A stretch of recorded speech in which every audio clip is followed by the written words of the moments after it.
મહુવા તાલુકાના લસણપુર ગામના બ્રાહ્મણ ફળિયામાં બજરંગ યુવક મંડળ દ્વારા અખંડ સપ્તાહમાં અલગ અલગ ગામેથી બજરંગ યુવક મંડળે કલાકારોને બોલાવી ભક્તિના ભજનોની રમઝટ જમાવી હતી, જેમાં હરિઓમ યુવક મંડળ લસણપુરના સિનિયર સિટીઝન કલાકારો રાજુભાઈ, નટુભાઈ, જયેશભાઈએ ભક્તિના ભજનોની રમઝટ જમાવી હતી।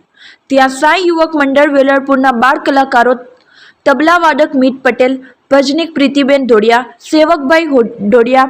બેન્જો વાદક વિક્રમભાઈ હળપતિએ પણ પોતાની કલા અને સુંદર વાણીથી ભક્તોને ભક્તિમાં મંત્રમુગ્ધ કર્યા હતા,